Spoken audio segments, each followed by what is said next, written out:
know on TV? I said, nobody. She said, anybody in this school ever been on TV? I said, no, ma'am. She said, anybody in your neighborhood ever been on TV? I said, no, ma'am. She said, well, what makes you think you can be on TV?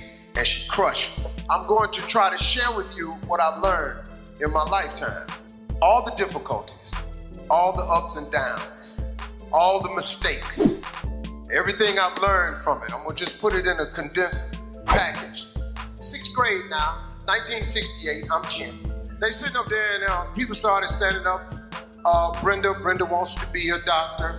Larry wants to be a lawyer. So I stood up and I'm thinking to myself, now this is a gold star moment right here.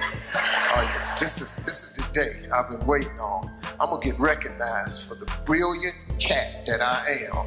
And it's no doubt in their mind now who the star student of this school is, because I done put something on my paper that was unbelievable.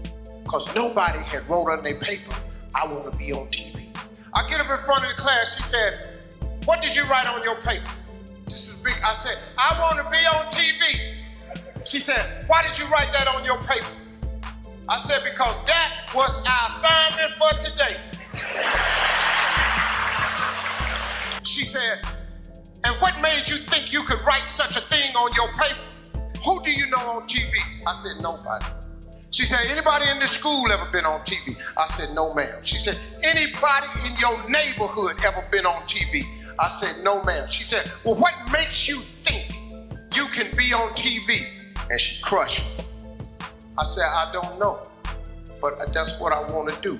She said, I'm going to call your house and I'm going to tell your mother that you're a smart aleck. So when I got home, she on the front porch. And she said, what did you do up at that school? I said, well, Mama, I just did what she asked me to do. She asked me what I wanted to be. I wrote, I want to be on TV. She said, why did you write that on the paper? I said, because Mama, that's what I want to be. She said, when your daddy get home, I'm going to tell him you've been up at the school being a smart aleck. So he comes home, he takes his bath and he's reading the paper, and afterwards he said, boy, come in here. He said, what is this your mama telling me you did up at the school? And she's standing there. Tell him what you did. And I said, I wrote on a piece of paper, I want to be on TV. He said, what you do that for? I said, because that's what the teacher asked us, Daddy, what we want to be. She said, and you being up there being smart, he gonna put a smart answer, he want to be on TV. My father looked at me and said, well, what's wrong with that? He was going, well, Slick, he gotta be more reasonable like the teacher said. He said, well, that don't make no sense. That's what the boy want to be. She said, he can't do what he want to do. Got to do like the teacher said. He said, boy, go in your rooms. Come in the room a little bit later on. He said, boy, what you write on your paper? I said, I want to be on TV. He said, well, what she want you to put on the paper? I said, I don't know, Daddy, like a policeman or ball player or something. That's what all the rest of the boys put. He said, well, put that on the paper. Take it back up to that dream-killing heifer. So he said, now take that paper and put it in your drawer. He said, every night before you go to bed, read your paper. He said, every morning when you get up and go to school, read your paper. I did it. If you turn on your television set 7 days a week, I'm on there somewhere, because that is a principle of success that all successful people know. If it is written, so shall it be. That's the deal.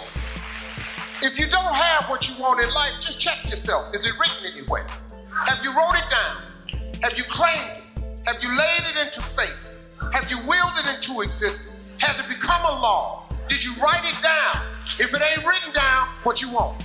And what I learned was that success that all successful people know, we write it down. It's a vision board. You got to have vision boards, man. Y'all to see what's on my laptop and my computer. Even I still have visions. A man without a dream or vision shall perish. You've all heard this. I just try to put it in a way where it's real talk.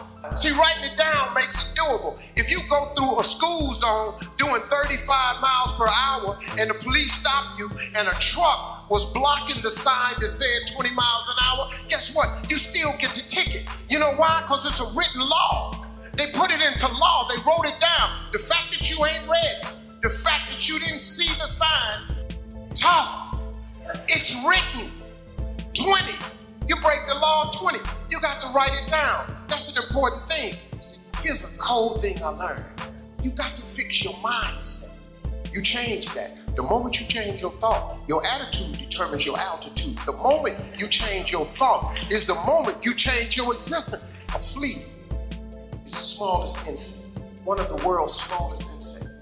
Do you know that a flea has a 36-inch vertical? That's pretty high. The average human being cannot jump 36 inches. If you take that insect and you capture it and put it in a jar and put the lid on it, that insect still has a 36-inch vertical. You know what it does? It jumps 36 inches, but it hits its head and gets knocked back down. So he makes an adjustment.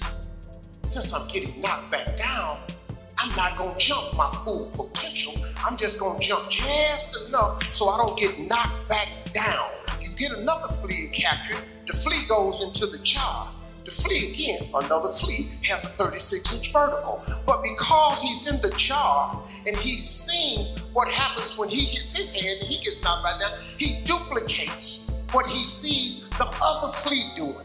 And he jumps just high enough where he don't hit his head. The sad thing about it is when these fleas have babies, these fleas are born with a 36-inch vertical. But because they live in the jar with their mama and their daddy, and they got a 36-inch vertical, but they see everybody else jumping just so high, they duplicate. It becomes generational. It gets passed down. The parent ain't got enough sense to say, hey, I messed up my jump, but you know, you can still go 36.